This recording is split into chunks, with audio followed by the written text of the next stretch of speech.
com argumentos equivalentes.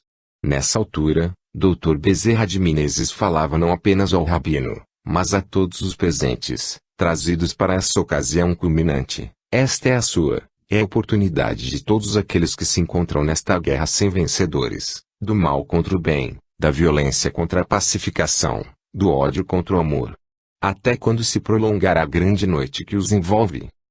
Ouviram-se de imediato choro e súplicas de amparo, e todos os que desejavam foram recolhidos pelos cavaleiros templários e outros trabalhadores espirituais, com carinho, procurando minorar as suas dores.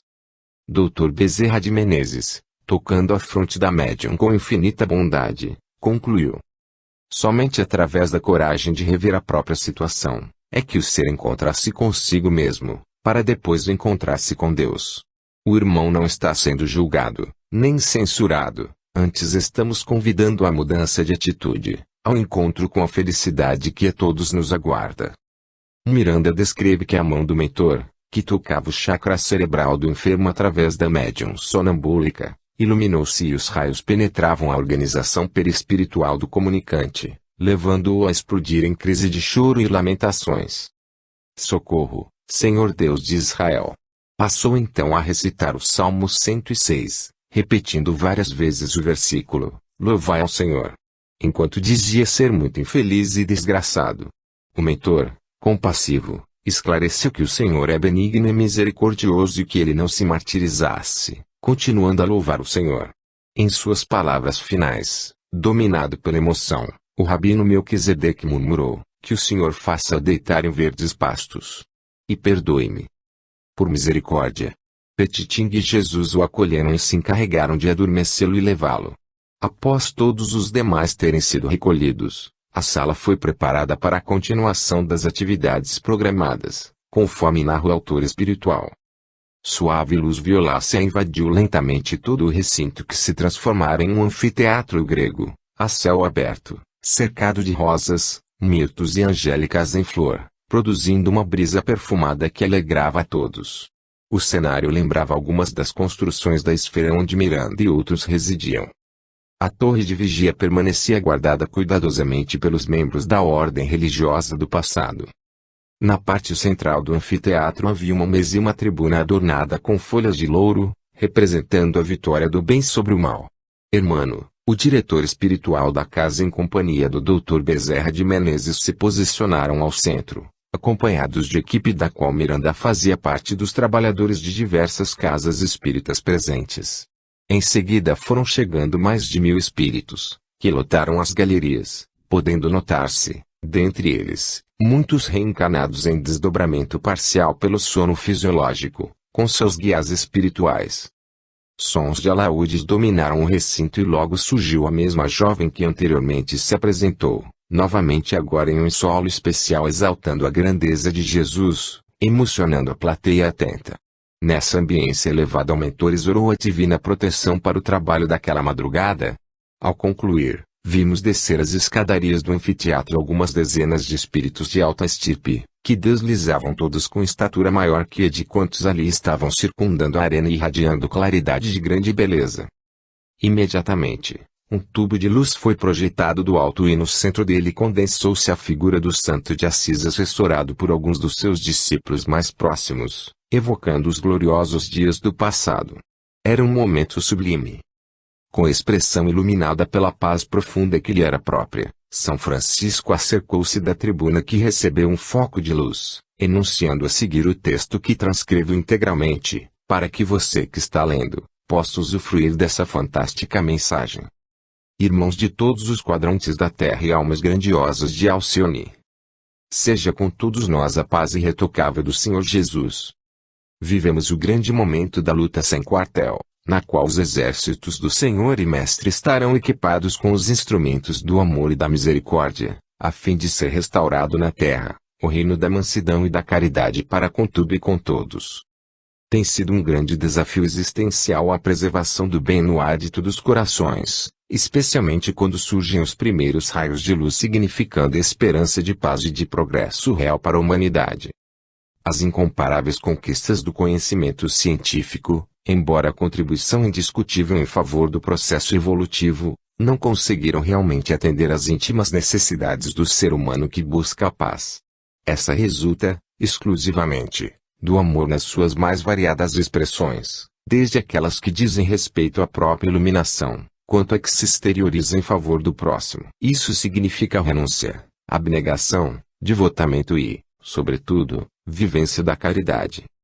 A sede de harmonia no mundo individual, apesar de algumas criaturas estarem cercadas de excessos de toda a ordem, vivenciando, porém, a perda de sentido espiritual, e, por consequência, da paz que somente Jesus pode oferecer.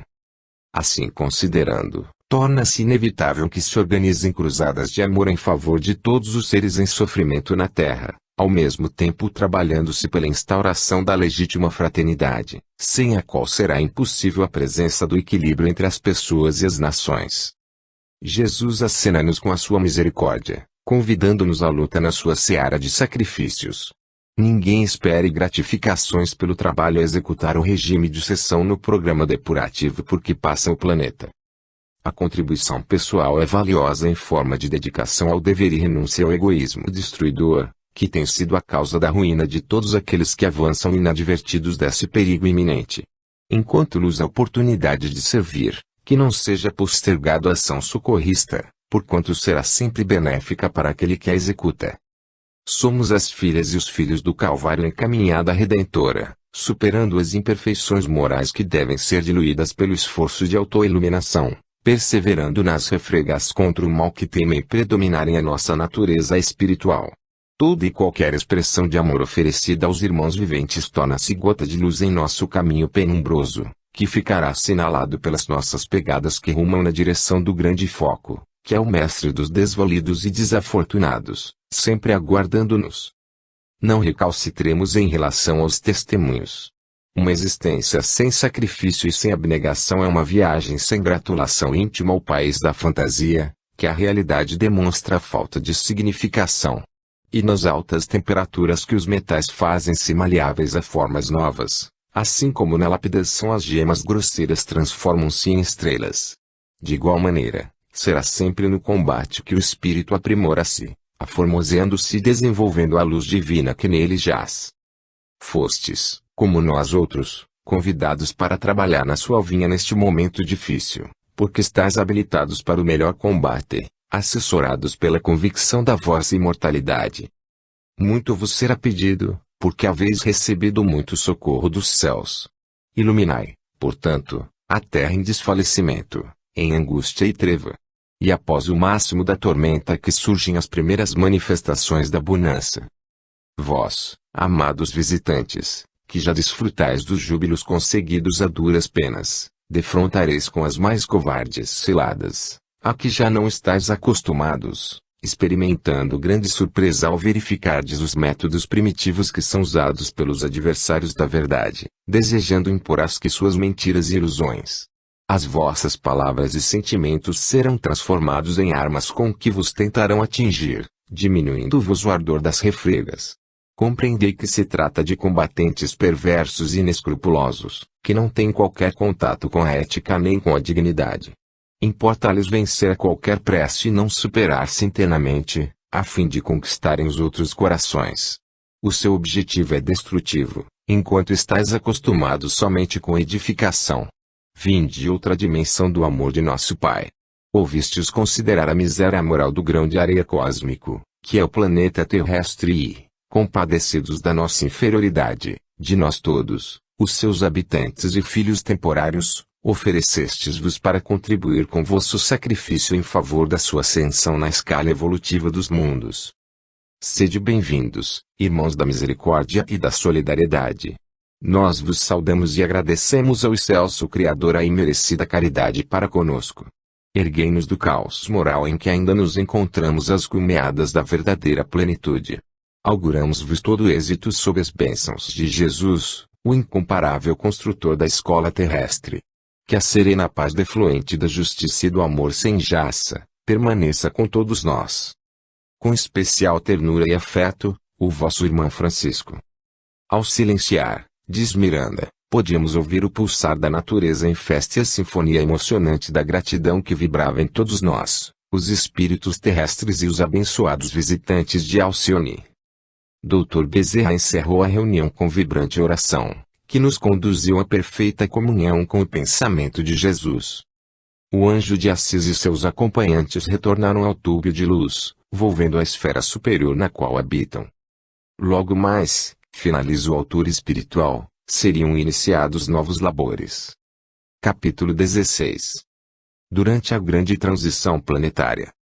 No dia seguinte, o grupo espiritual do qual Filomeno de Miranda fazia parte reuniu-se, na paisagem terrestre, à sombra de belo carvalho no parque da cidade, observando as pessoas que, apressadamente, se dirigiam aos seus deveres habituais. Era uma bela manhã ensolarada. Ainda impregnados pelas vibrações de amor de São Francisco, mantinham-se silenciosos, sem disposição para quebrar a harmonia interior que a todos dominava. Nesse ambiente de beleza e paz, Dr. Bezerra de Menezes passou a tecer algumas considerações, para as quais peço a atenção redobrada do leitor e da leitora, pela sua importância. A população terrestre alcança a passos largos o expressivo número de 7 bilhões de seres reencarnados simultaneamente, disputando a oportunidade de evolução. Embora as grandes aquisições do conhecimento tecnológico e dos avanços da ciência na sua multiplicidade de áreas, nestes dias conturbados os valores transcendentes não têm recebido a necessária consideração dos estudiosos que se dedicam à análise e à promoção dos recursos humanos, vivendo mais preocupados com as técnicas do que com o comportamento moral, que é de suma importância. Por isso, a herança que se transfere para as gerações novas que ora habitam o planeta diz mais respeito à ganância, ao prazer dos sentidos físicos, à conquista de espaço de qualquer maneira, dando lugar à violência e à desordem. O desprezo de muitos líderes e de incontáveis multiplicadores de opinião pelas religiões do passado e o fanatismo que vem sendo desenvolvido em torno do espiritualismo de ocasião, encarregado de amealhar recursos monetários para a existência e de favorecer com saúde aqueles que mais facilmente a possam comprar a soldo dos poderes endinheirados, tem dado lugar ao materialismo e ao utilitarismo em que as pessoas comprazem-se, distantes da solidariedade, da compaixão e do espírito fraternal, ante a dificuldade da real vivência do amor, conforme ensinado e vivido por Jesus. Podemos dizer que se vive o período da extravagância e do gozo imediato, sem que sejam mensuradas as consequências perniciosas dessa conduta decorrentes. Interrompemos para algumas considerações. Quão distantes estamos hoje dos ensinamentos de Jesus e de tudo que ele legou e exemplificou ao observar as extravagâncias de toda a ordem que imperam em quase todos os segmentos da sociedade. Não se pode mais evitar dizer e esclarecer quanto à conduta licenciosa e degradante que se espalha por todo canto, levando, inclusive, as crianças a se acostumarem, desde cedo, aos modismos das danças, das roupas, dos costumes, incentivadas pelas mães e pais que não pensam nos resultados que por certo virão, como adolescentes grávidas, ou nas drogas ou na vida infeliz de relacionamentos sexuais diversos, na busca incessante de uma felicidade falsa e jamais alcançada dessa maneira. Quem se dispuser a ligar a TV aberta, aos domingos, por exemplo, em meio à tarde, e for passando os canais, terá o desprazer de se deparar com programas de auditório simplesmente degradantes, em que a mulher é aviltada, e se permite isso, enquanto as mais estranhas competições ocorrem, para que o público ache graça e ria de todo aquele circo armado para exaltar a vida física, passageira e fugaz. Isso sem falar nos BBBs da vida. Esse é o entretenimento do Brasil. É o que oferecemos aos nossos jovens e às nossas crianças. Com raras exceções, o pacote de diversão que é oferecido ao povo brasileiro é este. Retornando ao esclarecimento do mentor. Os indivíduos parecem anestesiados em relação aos tesouros da alma, com as exceções compreensíveis, e mesmo entre alguns daqueles que abraçam a revelação espírita, os conflitos de vária ordem permanecem na condição de mecanismos de defesa contra a abnegação e entrega total ao Messias de Nazaré. Alguns indivíduos, que se consideram ousados e cépticos, não levam em consideração os acontecimentos que assolam o planeta, seja no que diz respeito às convulsões sísmicas, cada vez mais vigorosas e trágicas, seja no tocantes de natureza sociológica, econômico-financeira, psicológica, ético-moral aterrorizantes. Outros, mais tímidos, deixam-se seduzir por informações religiosas ortodoxas, amedrontados e inquietos ante a perspectiva do fim do mundo. Estabelecem-se datas compulsórias com certa leviandade, como se um cataclismo cósmico devesse ocorrer, com um caráter punitivo à sociedade que se tem distanciado de Deus, numa espécie de absurda vingança. Ignorando a extensão do amor de nosso Pai, esperam o desencadear da sua ira em processo de punição extrema, como se a vida ficasse encerrada no fenômeno da morte física. Dr. Bezerra de Menezes adverte, com muita propriedade, que quaisquer cataclismos que venham a ocorrer não expressam um castigo divino sobre a raça humana, pois muitos entendem dessa forma. Imaginam que Deus, em sua ira contra os descalabros das criaturas, abaterá implacavelmente os pecadores, os ímpios, os que não seguem esta ou aquela religião que uns e outros adotam. Esta visão dos que dizem ser tementes a Deus. Prossegue Dr. Bezerra de Menezes em sua importante preleção. Felizmente, o fim do mundo de que falam as profecias refere-se àquele de natureza moral, sem dúvida, com a ocorrência inevitável de sucessos trágicos, que arrebatarão comunidades, facultando a renovação social, que a ausência do amor não consegue lograr como seria de desejar.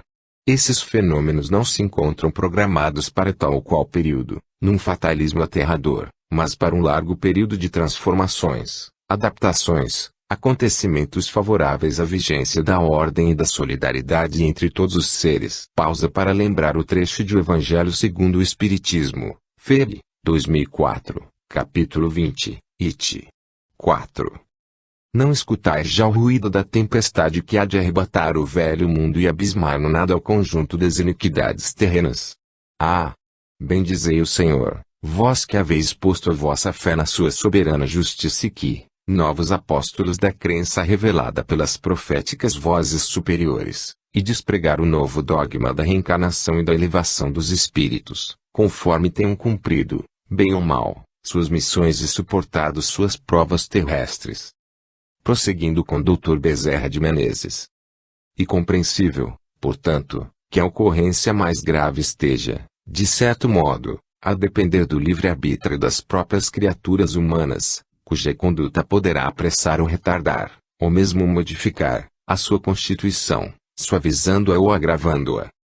Com muita justeza alguém definiu o universo como um grande pensamento, pois que tudo quanto nele existe vibra, reflete-se na sua estrutura, contribui para a sua preservação ou desordem.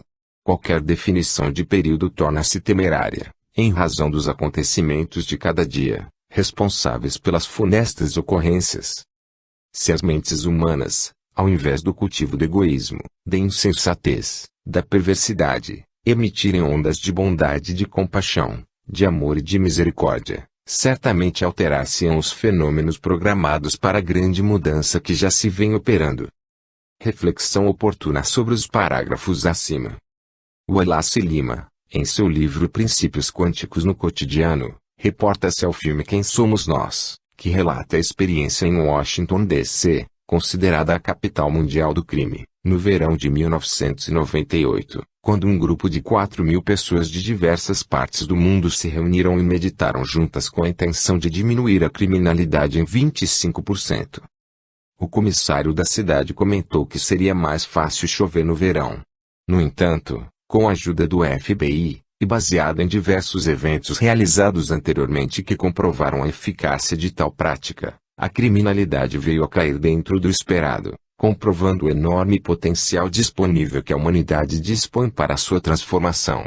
Experimentos têm demonstrado o comportamento quântico do cérebro e a capacidade de nos conectarmos instantaneamente com qualquer parte do universo. Pag. 165.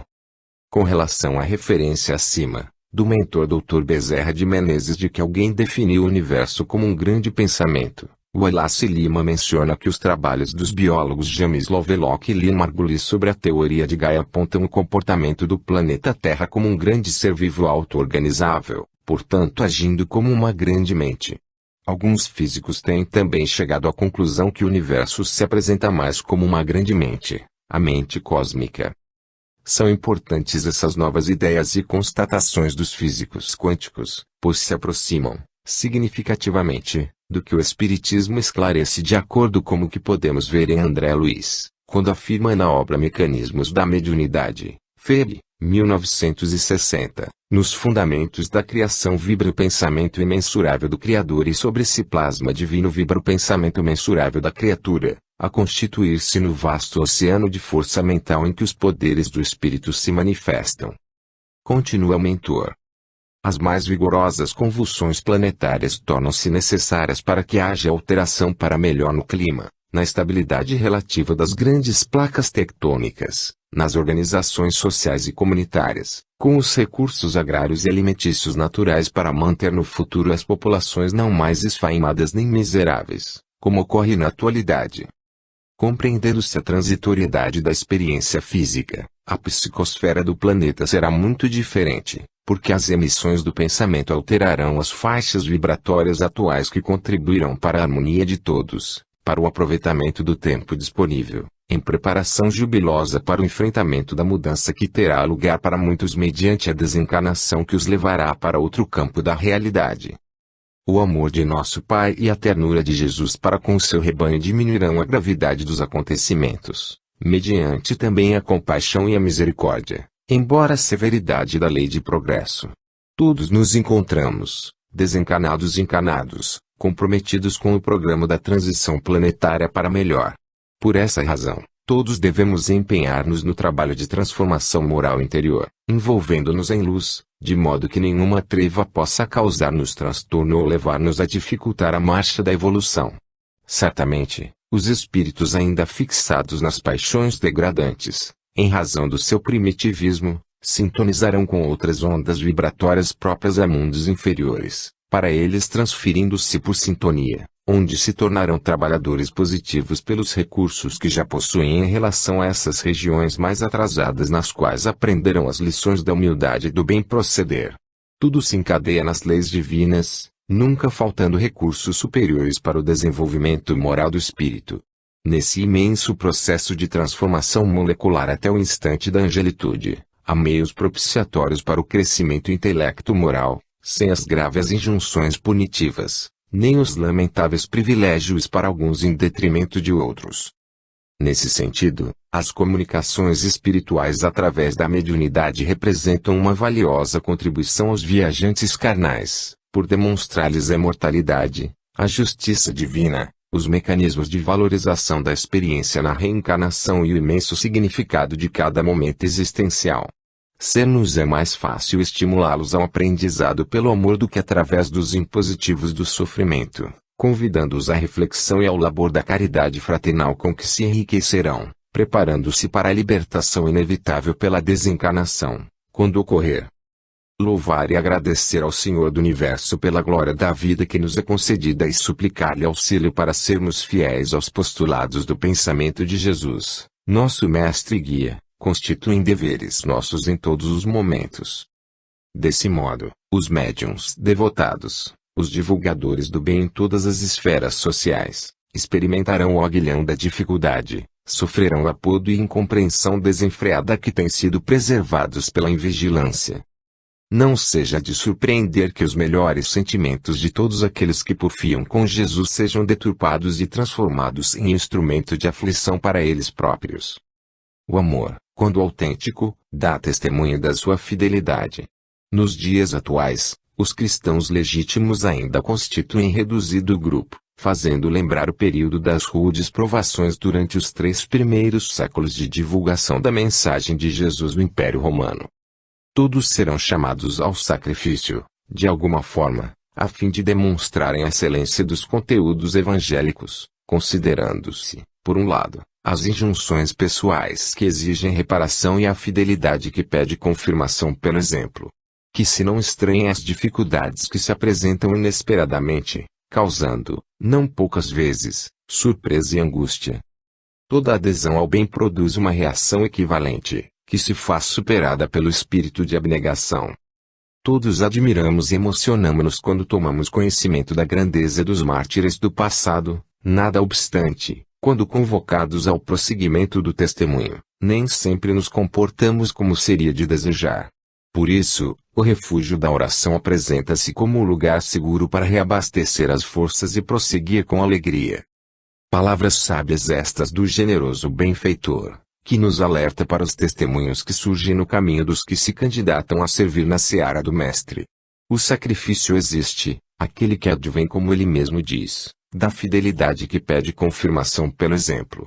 Não serão raros ou poucos os testemunhos, ao longo da vida, no carreiro dos anos que se vão passando, as cobranças do mundo, as traições, as perseguições do plano espiritual inferior, as dores morais, tudo convida o espírito a desistir, a desanimar, a pensar que não vale a pena os sacrifícios de cada dia, mas aqueles que perseverarem, para os que arrostarem as adversidades com coragem e fé, para estes as bênçãos divinas serão pródigas e compensadoras, porque as alegrias que acalentam a alma também surgirão, na certeza de que esse é o caminho ensinado por Jesus.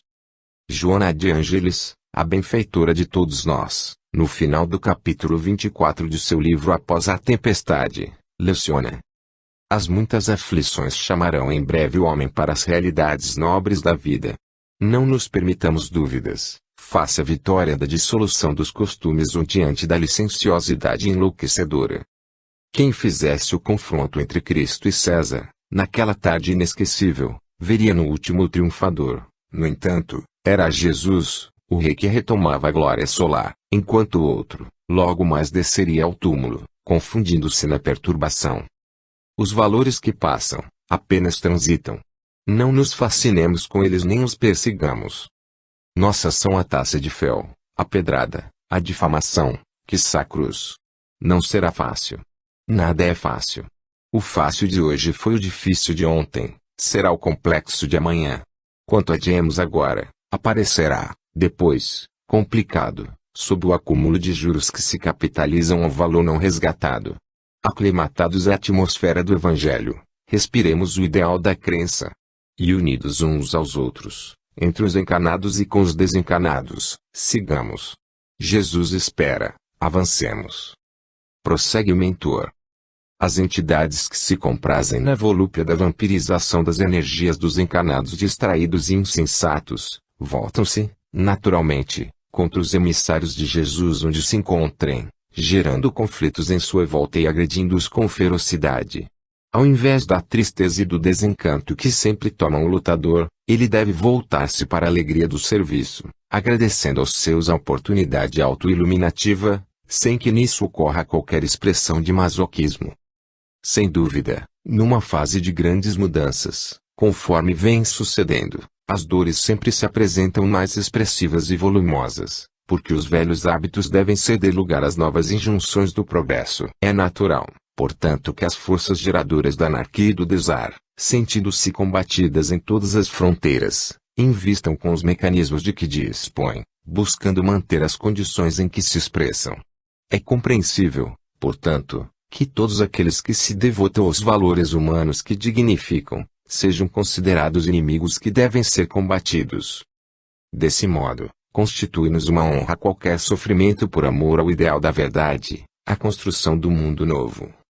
Que o discernimento superior possa assinalar-nos a todos, e que os mais valiosos recursos que se possuam, sejam colocados à disposição do Senhor da vinha que segue à frente. Novas atividades aguardam-nos. Sigamos. Em seguida a palavra esclarecedora, informa Miranda, o benfeitor conduziu a pequena equipe para uma região de especial beleza. A regular distância eles viram uma bela e colossal construção fluídica, quase uma cidade espiritual, com expressiva movimentação de entidades laboriosas. As edificações exteriorizavam luminosidade, enquanto todo o entorno da belíssima construção estava envolto em especial claridade, indicando que eram defesas contra qualquer tipo de invasão por seres inferiores. Miranda confessa que jamais imaginou a existência dessas nobres comunidades espirituais que se encontram espalhadas pelo nosso mundo.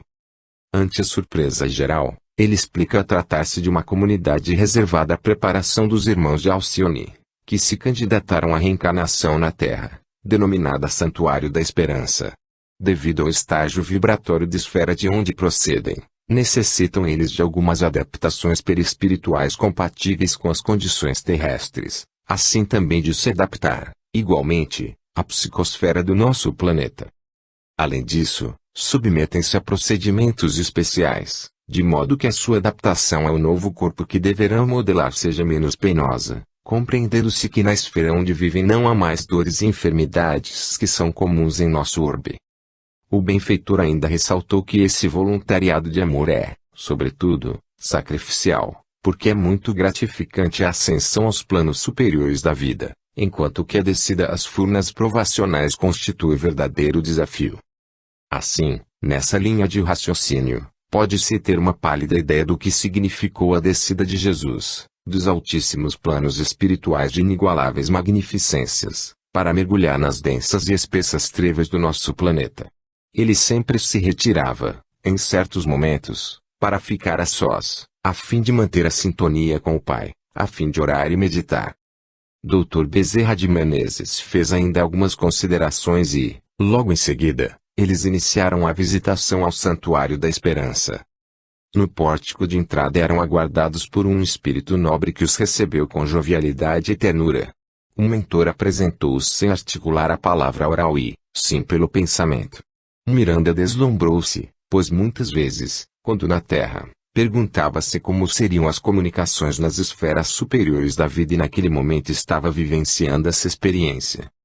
Os espíritos apresentavam-se com a mesma característica terrestre, sem exotismo ou de cor estranha, estatura de 1,80 m, aproximadamente, com harmonia de forma e beleza incomum. Foram conduzidos a um grandioso prédio de 3 pisos, onde no segundo andar foram recepcionados por um grupo de estudiosos da área do perispírito. Dr. Bezerra de Menezes os apresentou ao responsável pelo centro de pesquisa que passou a explicar a necessidade da adaptação dos visitantes de outra dimensão às condições planetárias em que deveriam operar. Em outra sala, havia um número expressivo de espíritos sob um jato de energia luminosa, profundamente concentrados, mentalizando os objetivos que os traziam à Terra, a fim de plasmarem as necessidades típicas do veículo carnal de que se revestiriam quando no processo reencarnatório. Em O Livro dos Médiuns, Feb. 1980, Allan Kardec aborda a questão do perispírito em vários capítulos e respectivos itens. Porém, vou destacar a nota do codificador, incerta no capítulo 4, it. 74, pergunta 12. Tendo registrado que as respostas foram dadas pelo Espírito S. Luís. Nota. Já foi explicado que a densidade do perispírito, se assim se pode dizer, varia de acordo com o estado dos mundos. Parece que também varia, em um mesmo mundo, de indivíduo para indivíduo. Nos espíritos moralmente adiantados, é mais sutil e se aproxima da dos espíritos elevados. Nos espíritos inferiores, ao contrário, aproxima-se da matéria e é o que faz que os espíritos de baixa condição conservem por muito tempo as ilusões da vida terrestre. Aos leitores que, porventura, tenham lido a obra do espírito André Luiz, psicografada por nosso sempre lembrado Francisco Cândido Xavier, intitulada Missionários da Luz, devem recordar do capítulo 13 que trata da reencarnação de Segismundo e dos cuidados que cercaram a programação estabelecida, presidida pelo benfeitor espiritual Alexandre, para que o êxito estivesse assegurado. No referido caso os mínimos detalhes foram observados.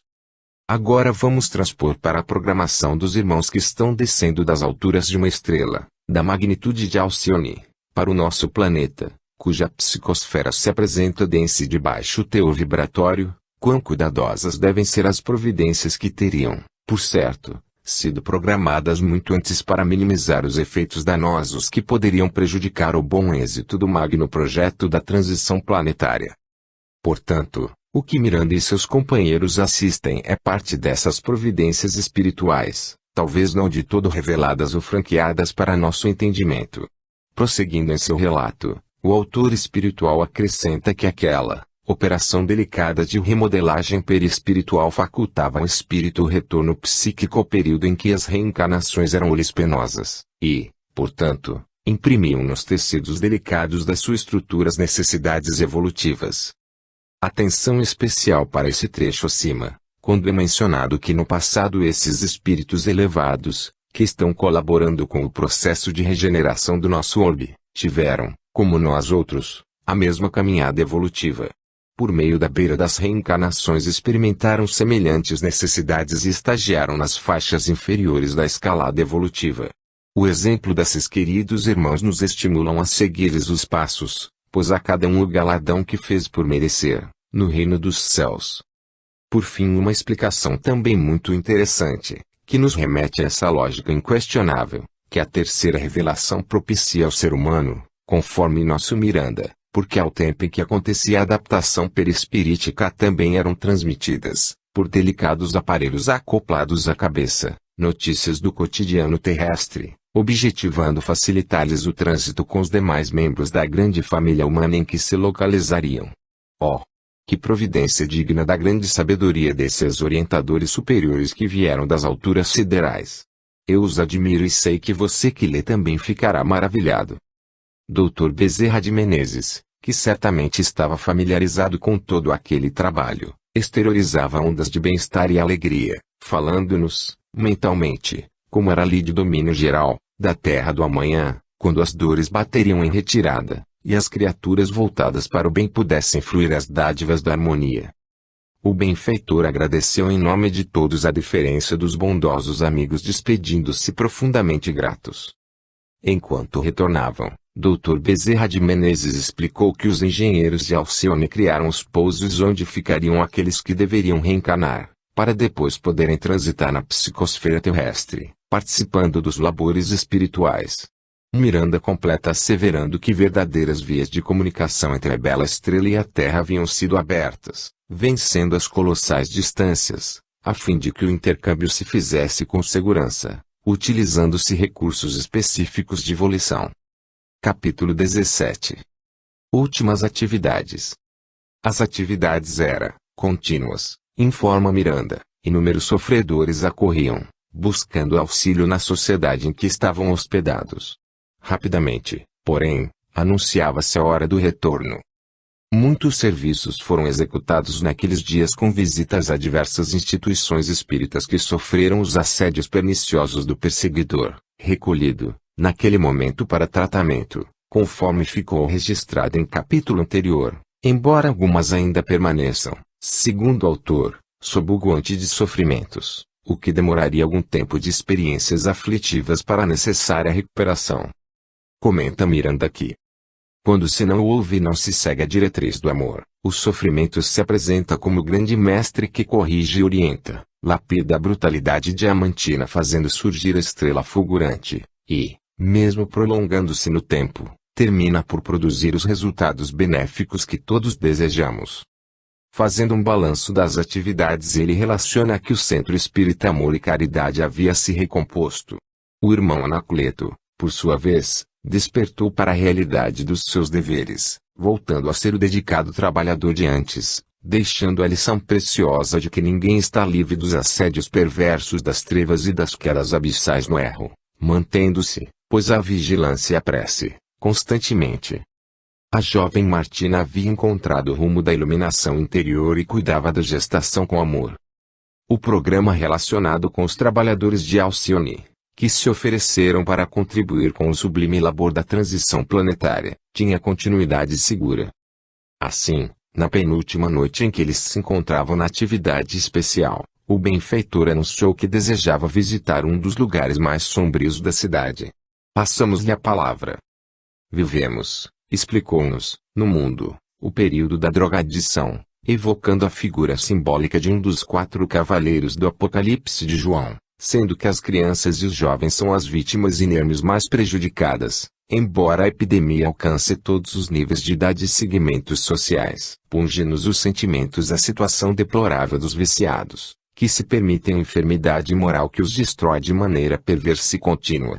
Temos visitado esses lugares infelizes onde as fronteiras do mundo espiritual mesclam-se com as do mundo material em nefasto intercâmbio de exaustão e loucura. Gostaríamos, desse modo, que nossa visita ao Cracolândia local, desde que as grandes cidades têm-nas encravadas no seu coração, conhecidas pelas autoridades e pelas pessoas impotentes para anulá-las. Verdadeiras regiões punitivas na Terra, são redutos de infelicidade e de perversão, demonstrando a inferioridade do nosso querido planeta e as dores superlativas dos espíritos que as buscam. Revistamo-nos de compaixão e do sentimento solidário de caridade, a fim de nos adentrarmos nessa comunidade de desditosos, forrados pelos elevados propósitos do auxílio e da ternura espiritual, perguntando-nos, no imo da alma, que faria Jesus em nosso lugar, caso aqui estivesse. E como nos enviou em seu lugar, deveremos realizar quanto nos seja possível, bem próximo da sua sublime ação. Oremos, preparando-nos para o labor, logo mais, quando esteja presente o maior número de vítimas. Ante o convite do mentor, todos se recolheram em silêncio e oração, procurando a sintonia mais adequada com o Mestre de Nazaré. Às 23 horas rumaram para o centro da cidade, em região sombria de pequena rua localizada entre duas avenidas, onde predominava a imundícia e o desespero. Depararam com uma situação confrangedora. Passemos a palavra para o autor. Misturavam-se, em terrível luta de território, traficantes encanados de aspecto feroz, e entidades animalescas, irreconhecíveis como seres humanos que eram, embora desencanados, enquanto, nas redondezas, moças e rapazes ofereciam-se ao mercado da prostituição mais vil, a fim de adquirirem recursos para o vício destruidor. Algumas crianças, ditas de rua, engalfinhavam-se em disputas de resto de crack que ficavam nos cachimbos improvisados ou sobre as caixas de madeira que serviam de mesas, tombando, quase fulminados, pelo tóxico avassalador. Esquálidas umas, outras já ebetadas como sombras infantis transitavam, revolvendo latas de lixo, derreadas algumas no solo sobre esteiras imundas ou invólucros de papelão rasgados, transformadas em um leito infecto, em meio a ratazanas vorazes. Mais terrificantes eram a paisagem espiritual e as emanações morbíficas que apresentavam os desencanados acoplados aos perispíritos daqueles que se lhes transformaram em vítimas e eram usurpados nas energias e nos vapores da droga ultrajante. Em razão do tempo em que a região estava sob injunção destrutiva de vidas, tornara-se uma área infernal, com as características morbosas de outros lugares espirituais fora da Terra, verdadeiros infernos, onde os seres infelizes padeciam as agruras do comportamento inditoso que se haviam permitido. Continuamente ouviam-se discussões acaloradas entre mulas, os jovens que conduziam a mercadoria, e usuários, por novas cotas ou por pagamento não feito em relação a dívidas anteriores, que resultavam em lutas corporais com imensos prejuízos para ambos os litigantes, enquanto espíritos cruéis locupletavam-se e estimulavam as contendas, que lhes pareciam agradáveis espetáculos de loucura. Não seria aquela situação o mais baixo degrau da degradação humana ou o fundo do poço, caso existissem. Miranda comenta que não caberia a ninguém julgar, senão compadecer. Dr. Bezerra de Menezes reuniu todos no centro da rua estreita e trevosa e erguendo a voz iniciou uma oração. Senhor de misericórdia, tende compaixão de todos nós, os exilados filhos rebeldes do que abandonamos o caminho traçado por nosso Pai, optando pelas veredas tortuosas do sofrimento, caindo nos abismos profundos da loucura. Ontem, fascinados pelo poder e desestruturados emocionalmente para vivenciá-lo, comprometemo-nos terrivelmente com muitas vidas que ceifamos com crueldade, com existências que desencaminhamos ao sabor do nosso orgulho, com corações que despedaçamos na ânsia de submetê-los aos nossos caprichos, com os irmãos de jornada que transformamos em escravos desditosos. Hoje retornamos carregando culpas indescritíveis e profundas, tormentos inextricáveis, porque filhos do remorso, procurando fugir da responsabilidade mediante os anestésicos da ilusão. E ao fazê-lo, pensando em aliviar as angústias que ferem os sentimentos, mergulhamos nos pântanos pestosos da autodestruição e das obsessões que nos são impostas pelas vítimas que nos aguardavam além do pórtico do corpo transitório. Eis-nos aqui, em deplorável situação, sem conseguirmos recuperar-nos dos crimes, mas piorando a própria situação, em face do desprezo pelas vossas leis de complacência, mas também de justiça. Neste conúbio de dementados pelo ódio e pelo medo, perdemos o rumo, não sabendo onde começam as nossas opções, desde que vivemos sob os camartelos daqueles que se nos associaram desde aqueles dias infelizes, desesperados procurando fazer justiça. Como, porém, fazê-la, se todos eles são tão inditosos quanto nós outros, os responsáveis pela sua desventura? Apredai-vos, clemente justiceiro, permitindo que o vosso amor ultrapasse os limites das leis estabelecidas e nos alcance, a fim de podermos reabilitar-nos, seguindo as vossas lições de vida eterna e de compaixão. Socorrei-nos, Senhor dos desvairados e dos esquecidos pelo mundo. Repeti a vossa estada entre nós, desde há 2000 anos, quando todos nos haviam abandonado e nos resgatastes pelo vosso incomparável amor, vindo ter conosco nos antros de miséria. Ajudai-nos a auxiliar com a vossa sublime compaixão. Ao silenciar, todos comovidos, perceberam suave claridade que foi dominando o antro terrível, e diversos espíritos generosos surgiram, enquanto a névoa densa se diluía, procurando amparar os que se encontravam entorpecidos no solo, libertando alguns dos obsessores espirituais e afastando alguns dos traficantes. Convidados à ação, a equipe prestamente passou a dirigir aos sofredores energias vigorosas aos que ali estavam. Por sua vez, Jesus Gonçalves, profundamente comovido, recordando-se dos dias em que padeceu a hanseníase, atendia aos pacientes mais idosos, com imensa ternura. Em seguida passou a falar com alguns dos espíritos vingativos, narrando a sua própria experiência em séculos recuados quando também sucumbiu ao poder e à ambição, até o momento em que Jesus o convidou para a redenção sob a cruz de sofrimentos inenarráveis. Diversos espíritos foram tocados por seu verbo suave e suas vibrações amorosas, enquanto ele invocava a proteção de Jesus e da Senhora Mãe Santíssima.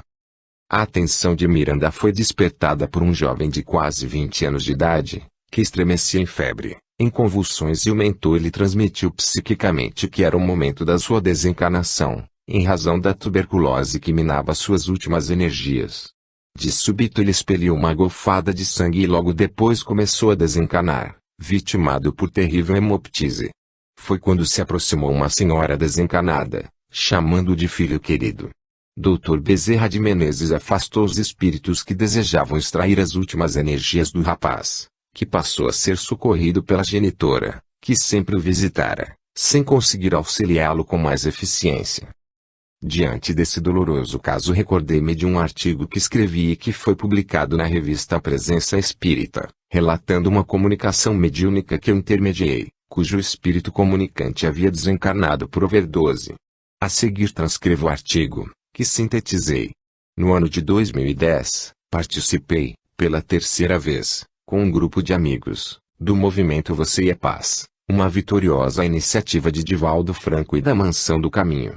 Durante 6 dias acompanhamos Divaldo em visitas aos bairros da linda cidade de Salvador, levando a proposta da paz, movimento religioso, sem caráter político, visando exclusivamente conscientizar as pessoas da imprescindível necessidade de trabalharmos pela paz, que obviamente começa em nós.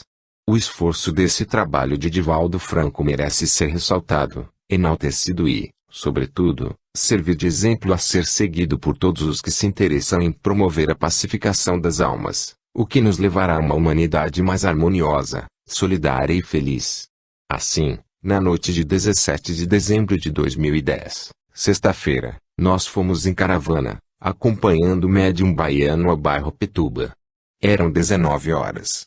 Como sempre acontece, ao chegar encontramos o cenário perfeitamente organizado, para que o evento fosse realizado com sucesso. Palco armado, decorado, iluminação e som excelentes. Pessoas foram se aproximando, trazendo cadeiras, bancos, almofadas, sentando-se no gramado e, aos poucos, quase 2.000 pessoas aguardavam o início. Notava-se que o público estava atento, alegre, expectante. Divaldo chegou, Nilson ao lado, juntamente com a equipe da Mansão do Caminho, e a festa teve início, pois todos queriam receber um aperto de mão, uma saudação, um olá fraterno e carinhoso, que Divaldo distribui sorridente. Quem estava triste, desanimado, cansado, pelas situações do dia a dia, num ótimo se alegrou e tudo se diluiu, nesse convívio abençoado. Às 20 horas, alguns expositores convidados fizeram a preparação do tema que Divaldo iria abordar. Os queridos Ruth Brasil e Marcei Mariano ali estavam falando da paz, evidenciando, com muita propriedade, os benefícios da solidariedade entre todas as criaturas. Em seguida foi a vez de Divaldo, apresentando, de forma muito bela, a proposta do movimento Você e a Paz. O público estava atento. Em torno da praça, grandes edifícios, com muitas de suas janelas abertas e iluminadas, evidenciavam pessoas que assistiam e também participavam interessadas. O som espraiava-se e as palavras fluíam em cascatas luminosas. O final foi apoteótico, pois todos entoaram de mãos dadas a linda canção Paz pela Paz, de Nando Cordel, em uma única vibração de amor, de alegria e de paz, que repercutiu pela cidade. Muito mais poderia escrever sobre esse grandioso movimento. Entretanto, meu objetivo, após citá-lo em linhas gerais, é relatar a comunicação mediúnica que ocorreu em nossa reunião na noite de 21 de dezembro de 2010, na Sociedade Espírita Joana de Angelis, em Juiz de Fora, MG. O seguir, em resumo, as palavras do espírito comunicante que falou por meu intermédio e que desencarnara muito jovem.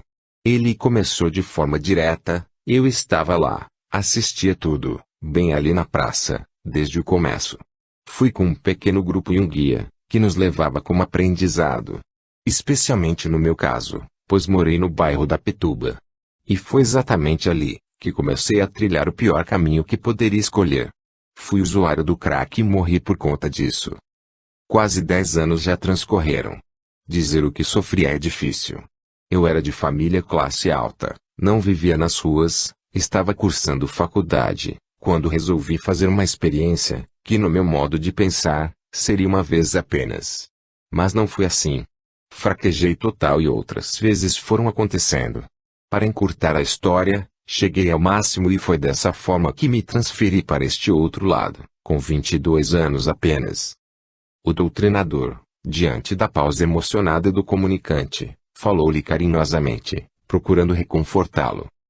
Retomando a palavra, o jovem comunicante prosseguiu: entretanto, o que mais me fez sofrer foram as recordações da minha família, que poderia estar assistindo, da janela de nosso antigo prédio, a Divaldo Franco discursar.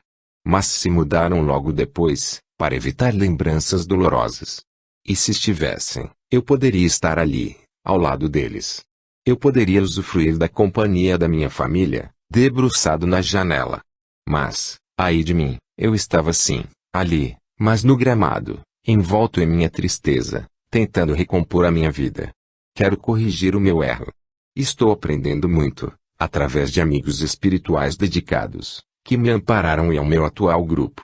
A proposta dos guias é preparar-nos para que um dia possamos também ajudar aos jovens que estão sendo vítimas das drogas.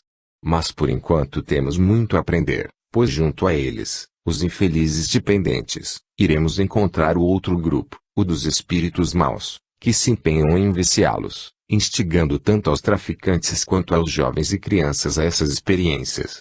O comunicante, emocionado, despediu-se, agradecendo o ensejo de assistir ao movimento Você e a Paz.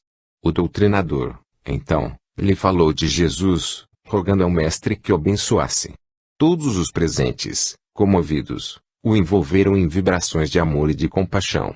Ele pediu que nos lembremos dele, e disse o seu nome, Rafael. Uma vez mais nos conscientizamos da importância do movimento em prol da paz, que Divaldo empreende há 13 anos. Nem de longe conseguimos avaliar a repercussão das visitas aos bairros, quando a mensagem é lançada e as sementes de luz se espraiam beneficiando encarnados e desencarnados. O semeador saiu a semear. As sementes terão o seu tempo certo na leira dos corações. Na sequência o relato de Miranda prossegue. Alguns casos foram atendidos, entretanto não podendo contribuir de maneira mais direta, toda a equipe orava em benefício daqueles irmãos equivocados. Miranda enfatiza a questão do livre-arbítrio e que as escolhas de cada um são respeitadas. Em meio à madrugada, sob o auxílio de Irmão, foram abrigados os irmãos infelizes que foram conduzidos e que seriam atendidos. Miranda comenta que passaram o último dia em reunião com Irmão e demais trabalhadores do amor e caridade, visitando algumas das instituições que faziam parte do programa. Capítulo 18. Labores finais e despedidas. A equipe dirigida pelo Dr. Bezerra de Menezes, após os labores habituais da instituição, participou da reunião de despedida, quando seriam socorridos alguns irmãos desencarnados trazidos da Cracolândia.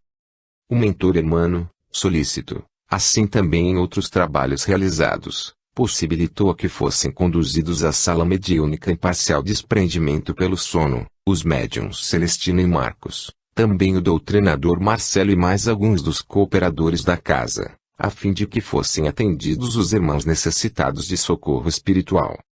Em seguida a prece, proferida por Dr. Bezerra de Menezes, Dona Celestina entrou em transe profundo, dando passividade a um dos espíritos deformados que se agitava sob a dependência da drogadição que absorvia através da sua vítima encanada. Petitinga, de pronto, começou a aplicar-lhe passes de desintoxicação fluídica, intensificando, igualmente, a doação de energias na médium a fim de que não fosse prejudicada pelas terríveis fixações mentais do comunicante. Graças ao processo de incorporação, gradualmente foi-se operando no infeliz irmão ligeira modificação na estrutura perispiritual, quando conseguiu então perguntar o que estava ocorrendo. Em simultâneo, Eurípedes Barçanufo adentrou ao recinto, trazendo uma jovem adormecida que se apresentava em grave estado de debilidade orgânica, emocional e psíquica. Tendo sido despertada por ele, olhando com estranheza em torno, reconheceu ao seu lado o espírito de uma jovem que a abraçou e falou-lhe carinhosamente, chamando-a de Viviane. Por outro lado o mentor, atendendo ao comunicante, explicou-lhe que se encontrava em um hospital para que fosse tratado. O enfermo com dificuldade falou que não estava enfermo e sim, infeliz. A partir desse instante estabeleceu-se um diálogo entre ambos, sendo que o comunicante, mais lúcido, passou a relatar sua dramática história, tendo sido assassinado e traído pela mulher que tomou parte na trama, razão pela qual se encontrava promovendo a justiça. O mentor esclareceu quanto à questão da justiça divina, inclusive afirmando que o seu procedimento não era de justiça e, sim, de vingança. Observemos o que diz Dr. Bezerra de Menezes. A nossa Viviane renasceu para resgatar o tormentoso deslize moral. Embora sem as marcas físicas da nefasta conduta, trouxe no íntimo, no cerne do ser, as memórias do erro, a culpa, o arrependimento que a fizeram, desde a infância, solitária, triste, desditada.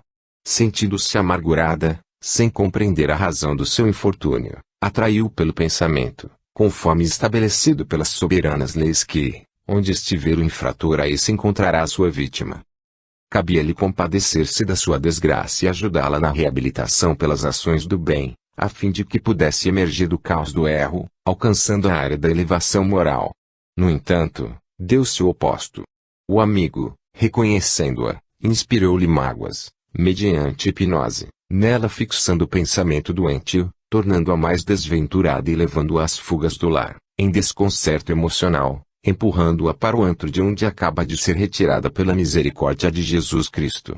Como, porém, o amor de Deus não tem limites, este é o momento em que o caro amigo também merece compaixão e socorro, fluindo a bênção do despertamento para uma nova realidade que lhe facultará a paz e o recomeço sob outras condições favoráveis à plenificação. Ante a declaração do comunicante que não conseguiria perdoar, o mentor respondeu que tal não seria necessário de imediato, mas que ele lhe concedesse o direito de expor o problema sob o ponto de vista dela. Ato contínuo, amparada por Eurípedes, a jovem em desdobramento espiritual aproximou-se e, reconhecendo-o, deu um grito de horror. Michel! Deus meu! Não me mate, deixe-me na paz que eu não mereço. Não sou assassina. Sou vítima de uma trama perversa. Piedade, meu Deus! Como tenho sofrido! Ocorreu, então, o diálogo entre ambos, sendo que Viviane passou a narrar que tinha sido enganada pelo algoz, Antônio Dival, que fingindo-se amigo era um bandido perverso que desejava apossar-se dos bens que eram de ambos. Reconhecendo que seu erro tinha sido ser leviano e condescendente com o traidor. Mencionou que, enquanto Michel cuidava das videiras, na região de Champagne e Ardenne, Antônio Dival procurava seduzi-la, todavia ela tentou contar a Michel o que acontecia, porém ele evitava o assunto. Foi quando se iniciou a Primeira Guerra Mundial e a França foi envolvida. Antônio, que era um desocupado, vivendo às suas custas, foi convocado. Prosseguindo, a jovem relembrou. Quase às vésperas da despedida, quando você mesmo organizou uma festa em homenagem ao infame, depois que todos se retiraram ele embriagou-nos, usando também sonífero que aplicou em você, fazendo-o tombar desfalecida em nosso leito. O miserável abusou da minha honra, roubou-nos os melhores bens, dinheiro, joias e outros valores. Depois matou impiedosamente a punhaladas, evadindo-se sem que os nossos empregados pudessem ver o que se passara em nosso chateau. Quando despertei, não me recordava do acontecido, exceto da agressão física de que também eu fora vítima. O escândalo foi terrível, prossegue Viviane. Longos os inquéritos por